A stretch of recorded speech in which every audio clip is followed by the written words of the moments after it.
காரசாரமான மீன் வறுவலுக்கு 1 கிலோ மீனுக்கு 1 ஸ்பூன் அளவுக்கு சில்லி பவுடர், 1 ஸ்பூன் அளவுக்கு இஞ்சி பூண்டு விழுது, 4 ஸ்பூன் அளவுக்கு அரிசி மாவு. நல்லா கிறிஸ்பியாக இருக்கும், ஏன்னா நம்ம எண்ணெயில் போட்டு ஃப்ரை பண்ண போகிறோம்.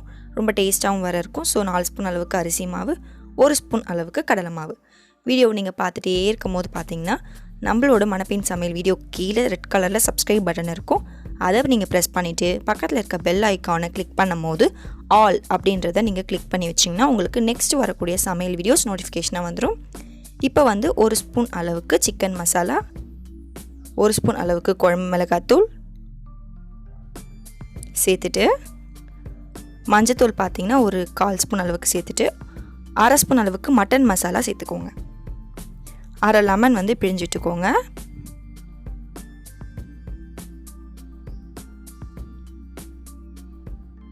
இப்போது உங்களுக்கு பிசையும் போது பார்த்தீங்கன்னா மாவு வந்து உங்களுக்கு கொஞ்சம் லிக்விடாக இருந்தால் மசாலா நல்லா பைண்ட் ஆகும். இப்போ கொஞ்சம் கெட்டியாக இருக்கிறதுனால மீனுக்கு தேவையான உப்பு சேர்த்துட்டு, அப்பயே உங்களுக்கு மாவு இலங்கலைன்னா கொஞ்சமாக தண்ணி தெளிச்சுக்கோங்க. நிறைய தெளிச்சிட்டிங்கன்னா உங்களுக்கு தலை குழம்பு மாதிரி ஆகிடும். ஸோ நீங்கள் லைட்டாக தெளித்து நீங்கள் மிக்ஸ் பண்ணிங்கன்னா உங்களுக்கு மீனோட மசாலா நல்லா மிக்ஸ் ஆகும்.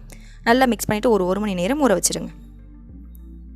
1 மணி நேரத்துக்கு அப்புறமேட்டு மீன் மசாலா பாருங்கள் எவ்வளோ அழகாக பைண்ட் ஆகிட்டு நமக்கு பக்காவாக ஊறி இருக்கும். இதை வந்து எண்ணெயை நல்லா சூடு பண்ணிவிட்டு சிம்மில் வச்சு நீங்கள் ஒவ்வொரு மீனாக போட்டு பொரிச்சிடுங்க. நல்லா வந்து ரெட் கலரில் உங்களுக்கு மீன் பொரிஞ்சு நல்லா வாசனையாக உங்களுக்கு வரும். நீங்கள் இறக்கும் போது இன்னும் நல்லா ஸ்பைஸியாக நல்ல ஒரு டேஸ்ட்டாக இருக்கும்னு நீங்கள் நினச்சிங்கன்னா பூண்டை வந்து நல்லா தோலோட மிக்சியில் போட்டு நல்லா பவுடராக நீங்கள் அரைச்சிக்கோங்க. அரைச்சிங்கன்னா உங்களுக்கு அந்த பூண்டு பவுடர் இருக்கும். அதை வந்து நீங்கள் கரெக்டாக மீன் எடுக்க போகிற டைமில் எண்ணெயிலே வந்து அந்த மீன் மேலே தூவி விடுங்க. அப்புறம் ஒரு 2 கொத்து கருவேப்பிலையை உருவி அதோட போடுங்க. போட்டுட்டு நீங்கள் இறக்கி நீங்கள் சர்வ் பண்ணிங்கன்னா உங்களுக்கு அருமையான ஃபிஷ் ஃப்ரை உங்களுக்கு ரெடி ஆகும்.